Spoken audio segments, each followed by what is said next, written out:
अस्सलाम वालेकुम। उम्मीद करती हूँ आप सब लोग खैरियत से होंगे। इस पॉडकास्ट के आगाज़ से पहले ही आप लोगों को एक बात बता दूँ, वो ये है कि अगर आपको लगे कि मेरी आवाज़ नाक से आ रही है या मेरा चेहरा अजीब सूजा हुआ लग रहा है, तो आपको पहले ही बता दूँ कि इसकी वजह ये है कि मुझे कुछ दिनों से नज़ला ज़ुकाम और बुखार है। फ़िक्र मत कीजिए, ये कोरोना वायरस नहीं है क्योंकि मैं इसका टेस्ट करवा चुकी हूँ। लेकिन आज की ये पॉडकास्ट करना बहुत अहम था। अगर आपका ताल्लुक पाकिस्तान में किसी अक़लियती मज़हब से है, तो आपकी ज़िंदगी बाकी लोगों की निस्बत ज़रा दुश्वार होती है। अगर आप एक औरत हैं जिनका ताल्लुक अक़लियती मज़हब से है, तो आपकी ज़िंदगी मज़ीद दुश्वार होती है। आज की इस पॉडकास्ट में हम बहुत खुशकिस्मत हैं कि हमारे साथ रेखा महेश्वरी मौजूद हैं। रेखा महेश्वरी का ताल्लुक सिंध पाकिस्तान से है। पेशे के एतबार से डॉक्टर हैं। रेखा से हम बात करेंगे कि पाकिस्तान में एक हिंदू लड़की के तौर पर बड़े होना उनके लिए कैसा तजुर्बा था, उनको किस किस्म के मसाइल का सामना करना पड़ा और हम उनके साथ एक बहुत अहम मसले के बारे में भी बात करेंगे, जो कि जबरी मज़हब तब्दीली और शादियों का मसला है। सबसे पहले तो रेखा, आपका बहुत-बहुत शुक्रिया कि आप इस पॉडकास्ट में आईं, आपने वक़्त निकाला। मैं जानती हूँ आप आजकल बहुत मसरूफ़ हैं, लेकिन आप फिर भी आईं। Thank you so much for inviting me on your podcast. और मैं बहुत खुशनसीब हूँ कि मुझे इतने सारे एक्टिविस्ट हैं, उनमें से मुझे चूज किया। हालांकि मैं एक प्रोफेशनल एक्टिविस्ट तो नहीं हूँ, बट मैं अपने हिसाब से जो वो ट्राई करती हूँ कि काफ़ी इश्यूज को रेज करूँ।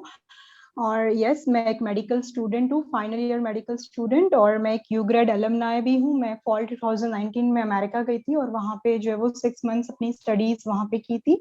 और उसके बाद फिर मैं यहाँ पे आई, और यहाँ पे अब जैसे रिसेंटली मतलब फोर्स कन्वर्जेंस का कुछ ज्यादा ही चल रहा था और काफी हो रही है। मतलब आफ्टर 1 मंथ आप देखते हो कोई नया केस तो जरूर आता है। तो इस वजह से फिर आप अगर आप माइनॉरिटी से बिलोंग करते हो और आप देखते देखते भी इग्नोर करते हो, तो ये एक इंसाफ नहीं होता। तो इसीलिए फिर आई थॉट के where it is possible, where it is safe, I should at least raise my voice. That's the least I can do for myself and for my community. Rekha, अब पहले हम बात करते हैं आपकी परवरिश के बारे में, आपके बचपन के बारे में। तो आप बताइए कि आपका एक्सपीरियंस कैसा था as you grew up as a Hindu girl in Pakistan? How was it like? क्या आपका बचपन आपके इर्द-गिर्द के बाकी बच्चे जो मुसलमान बच्चे थे, जिनका ताल्लुक अक्सरियती मज़हब से है, क्या आपका बचपन उनसे मुख्तलिफ था? ऐसा बिल्कुल नहीं था। एक्चुअली हम लोग बचपन में मैं गांव में ही अपनी जो वो एजुकेशन स्टार्ट की थी। हम मैं फॉर 9 इयर्स मैं अपने गांव में रही थी अपने पेरेंट्स के साथ। तब मेरे सिर्फ फादर कराची में रहते थे, मेरे दादा दादी और मेरी मम्मा लोग वहीं गांव में रहते थे। तो फिर मैंने अपनी प्राइमरी एजुकेशन गांव में ही की है। तो वहां पे तो खैर इतना नहीं है। वहां पे तो मतलब वहां पे इंटरफेथ हार्मनी की सबसे बेस्ट मिसाल मिलती है, क्योंकि थर की साइड जो है वो सबसे ज्यादा नॉन मुस्लिम ही रहते हैं, हिंदू ही रहते हैं उधर। तो मतलब वहां पे ऐसा कोई भी डिस्क्रिमिनेशन नहीं होता। एक मंदिर है तो एक मस्जिद भी है वहां पे, और सब एक मतलब अच्छे मिलजुल के रहते हैं वहां पे। रिलीजियस डिफरेंस बिल्कुल भी नहीं है धर्म में। बट जब हम लोग कराची शिफ्ट हुए, मतलब आफ्टर प्राइमरी एजुकेशन, फिर हम लोग कराची शिफ्ट हो गए थे। तो कराची में भी स्कूल में जैसे उर्दू में कुछ चैप्टर हैं, जैसे सोमनाथ की फतह हो गया, तो उसमें ऑब्वियसली हिंदुओं के मंदिर को तोड़ा गया, या फिर मतलब इस तरह के चैप्टर्स थे जहां डिस्क्रिमिनेशन शो होती थी। या जब हम पाक स्टडीज पढ़ते थे, तो पाक स्टडीज में टू नेशन थ्योरी पे रिलीजन सबसे ज्यादा यूज होता है। तो वहां पे भी डिफरेंस ये होता था कि हिंदू ऐसे हिंदू वो। पर हमने कभी उस चीज को इतना दिल पे नहीं लिया, क्योंकि पहली बात ही हमारा एक ही मोटिव था कि पढ़ाई पे फोकस करना। हुँ, और ना ही मतलब हम अपने रिलीजन को भी इतना नहीं जानते थे, तो हम किसी और के रिलीजन को ऑब्जेक्ट भी नहीं करते थे, ना ही हम इस पे कुछ कहते थे। सुन लेते थे और बुरा भी लगता था, ऐसा नहीं कि बुरा नहीं लगता। ऑब्वियसली लगता होगा, कोई कह रहा है कि आपके मंदिर को तोड़ दिया गया, वहां पे जो भी चीजें थी सब को जो है वो ये कर लिया वो कर लिया। हुँ, हिस्ट्री इज गुड, बट जब आप हिस्ट्री को नरेट सही तरीके से नहीं करते, तो वो एक बच्चों के दिमाग पे इन्फ्लुएंस पैदा करती है, और वो आगे जाके एक्सट्रीमिज्म में चला जाता है, जब बंदे के दिमाग में किसी और रिलीजन के लिए गलत वगैरह फीड किया हो। तो मतलब उस टाइम इतना फील होता भी था, तो भी हम लोग लाइट लेते थे, क्योंकि इतनी सोच नहीं थी, छोटे थे तब बहुत। और सेकेंडरी एजुकेशन के बाद फिर मैंने जब कॉलेज किया, तो कॉलेज में भी मेरे साथ एक सीन हुआ। लास्ट फेयरवेल था हमारा, और हम सब ने सोचा था कि हम लोग वन डिश पार्टी करेंगे। मतलब सब फ्रेंड्स एक एक डिश लेके आएंगी। तो सारी मेरे ग्रुप की फ्रेंड्स ने मुझे बोला कि ना हम हिंदू के घर का खाना नहीं खाएंगे, क्योंकि वो एक अलग बुक शेयर करती है, मतलब रिलीजियस बुक अलग शेयर करती है, तो हम आपके घर का खाना नहीं खाएंगे। तो मुझे ऑब्वियसली बहुत बुरा लगा था और रोना भी आया था, बिकॉज जिन लोगों के साथ मैंने 2 साल गुजारे हैं, और अगर वो ये कह दें कि हम आपके घर का खाना नहीं खा सकते, तो ऑब्वियसली बुरा लगेगा। और मैं जब 7 या 8 लोगों के घर का खाना खा रही हूँ, मुझे मेरे तो दिल में ऐसी कोई डिस्क्रिमिनेशन नहीं थी। अगर होती तो फिर आप ये जरूर कहते। मैं उस वन डिश पार्टी में भी नहीं गई थी, और मैंने उन्हें साफ कह दिया था कि लाइक अगर आप मतलब मुझे इस तरह समझते हैं तो शायद मैं इस तरह नहीं समझती थी, पर सेल्फ रिस्पेक्ट सबसे पहले है। और अगर मेरा रिलीजन और मेरी नेशनलिटी दोनों मेरी आइडेंटिटी है, उन दोनों को एक्सेप्ट करोगे तो फ्रेंडशिप रहेगी, वरना तो नहीं रहेगी। तो आई जस्ट बाइकॉटेड दैट। तो इस तरह के डिफरेंट डिफरेंट डिस्क्रिमिनेशन होती रहती है। नेबर्स में भी कभी कभी कोई ऐसे ही बोल देता है लाइक वी आर मेजोरिटी और आप मिनॉरिटी हो, पर हम इग्नोर करते हैं जस्ट फॉर द फैक्ट कि हम यहाँ से बचपन से यहीं पे रह रहे हैं, हमारा ये लैंड है, और मतलब अपना घर है यहाँ पे, फैमिली है यहाँ पे, जॉब्स है हमारी, सब सेटल्ड है यहाँ पे, तो हम क्यों किसी की कुछ बातों की वजह से अपनी लाइफ को वो करें। But still like majority should think about it कि like we are living in this country under the equal citizenship rule.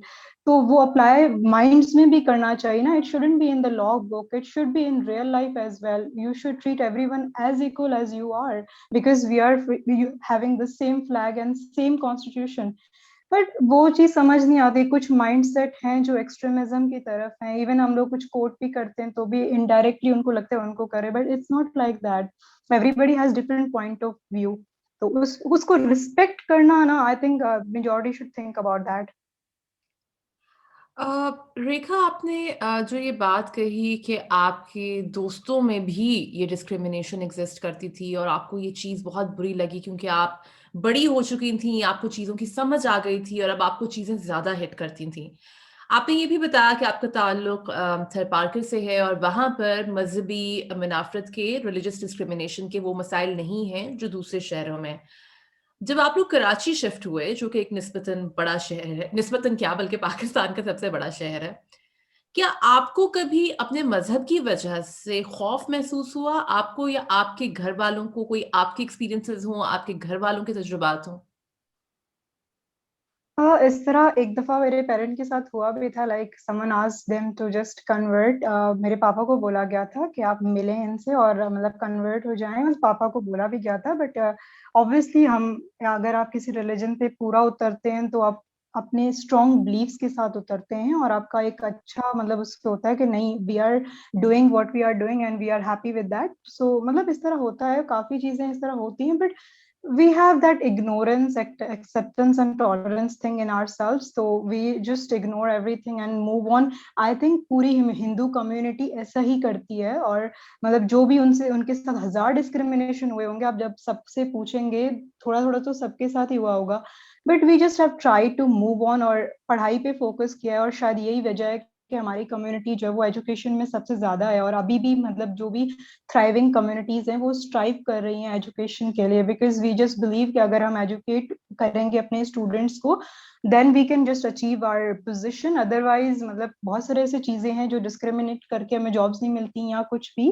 But we just thrive कि हम लोग जो एजुकेशन की तरफ जाएं, तो इसलिए हम इग्नोर करते हैं मोस्ट ऑफ द चीजें। जो भी डिस्क्रिमिनेशन होती है हम इग्नोर करके आगे बढ़ते हैं।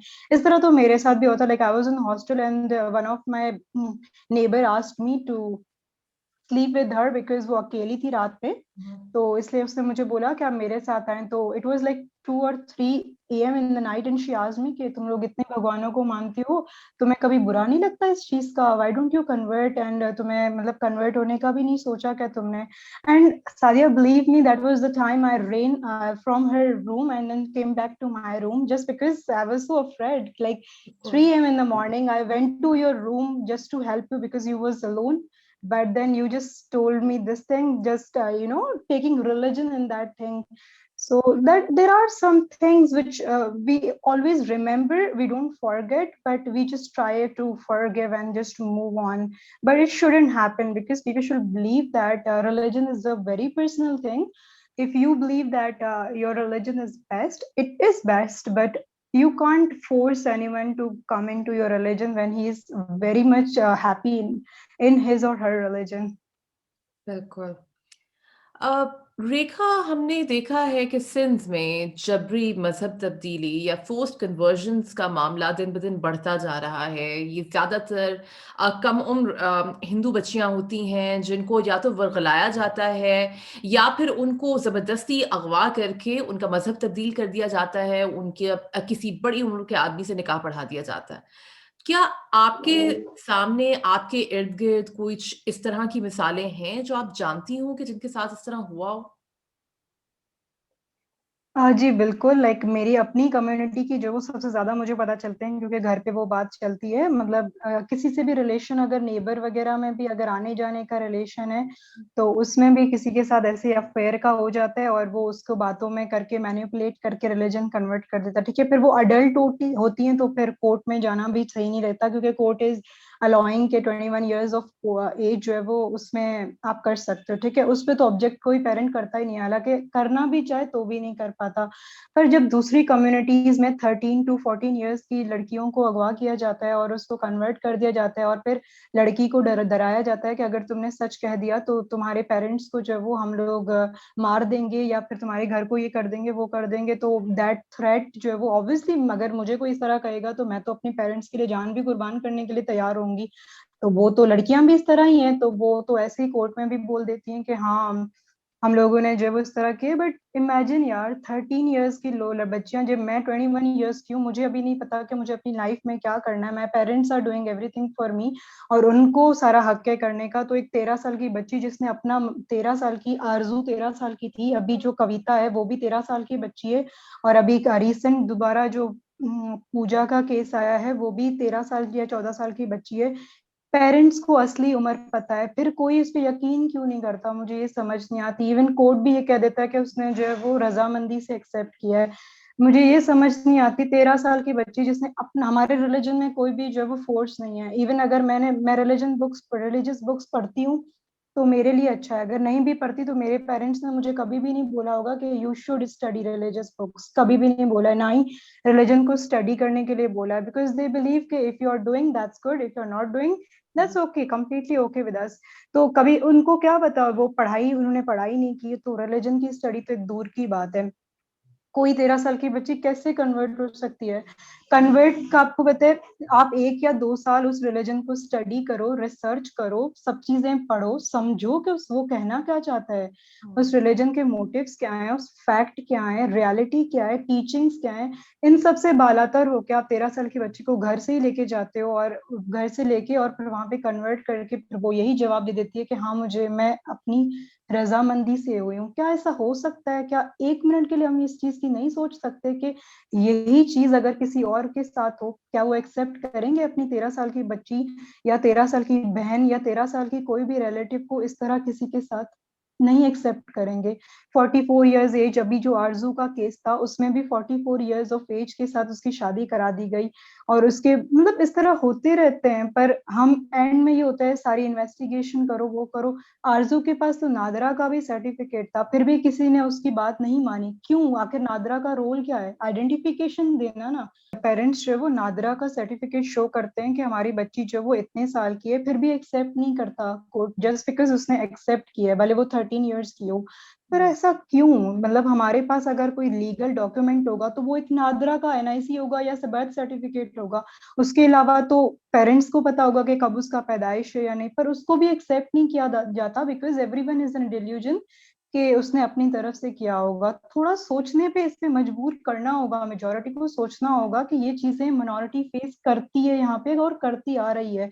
और मोस्टली जो केसेस होते हैं वो पुअर कम्युनिटीज के साथ होते हैं क्योंकि उनके पास पैसा नहीं होता कोर्ट जाने का, उनके पास नहीं होता कि वो लॉयर्स को हायर करे और उनको इतने पैसे दे के वो डेली डेली जो है वो कोर्ट्स जाएं और उनकी जो है वो दलालें देते रहें, इतना पैसा नहीं होता उनके पास। और जो जिनके पास गाँव में या फिर जो विलेजेस में रहते हैं वो कर्जा लेते हैं, बड़े जो सेठ लोग होते हैं, अमीर लोग होते हैं, उनसे कर्जा लेते हैं।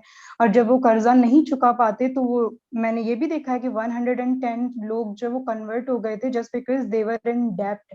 उनको कर्जा था उनका, तो उनको कर्जा उतारने के लिए बोला गया कि आप रिलीजन कन्वर्ट करो। तो these are not the things, आप अपने ही रिलीजन के साथ अगेंस्ट कर रहे हो और किसी और की लाइफ को पूरा चेंज कर रहे हो। बिकॉज जब वो अपनी रिलीजन पे सही तरीके से नहीं उतरे और कुछ चीजों के लिए उन्होंने कन्वर्ट कर लिया, तो वो किसी और की टीचिंग्स को किस तरह एक्सेप्ट करेंगे। आई डोंट नो, मतलब इस चीज पे फोकस करना होगा और इसको हाईलाइट भी करना होगा, और मेजोरिटी जो सेम पीपल है उनको इस चीज पे डिस्कस भी करना होगा कि दिस इज नॉट राइट। अ, रेखा, जैसा कि आपने बताया कि आपके घर में भी डिस्कस होता है जब भी हिंदू कम्युनिटी में कुछ इस तरह का वाक़या होता है कि एक बच्ची को अगवा कर लिया गया, बरगला दिया गया और फ़ोर्स कन्वर्जन का एक पूरा सिनेरियो बन गया। तो आपने कभी ऐसा महसूस किया है कि आप में या आपके इर्द-गिर्द की वो लड़कियाँ जिनका हिंदू कम्युनिटी से ताल्लुक है, आपके घर वालों में थोड़ा खौफ आया हो कि इर्द-गिर्द तो बच्चियों के साथ ये हो रहा है? एग्जैक्टली खौफ आया है, तभी तो मेरी इतनी सारी चीजें रिस्ट्रिक्ट हो गई हैं। Like my parents don't even allow me to go outside for even a 1 second, even कहीं पे भी वो मुझे नहीं छोड़ते। अब तो मेरी सारी आउटिंग्स भी ऑफ हैं। Like I am a adult, मैं 21 ईयर्स की हूँ, मुझे समझ आता है सब कुछ, मैं समझ रही हूँ, और ऑब्वियसली जिस इशू पे मैं बात करती हूँ तो उस चीज की मुझे नॉलेज भी होगी। But still my parents consider me कि मैं एक लड़की हूँ, और आजकल जो भी कुछ भी हो रहा है उसमें हम अपनी बेटी को इस तरह कहीं पे भी नहीं छोड़ सकते, because obviously their parents, our safety is सबसे ज्यादा उनके लिए जरूरी होती है।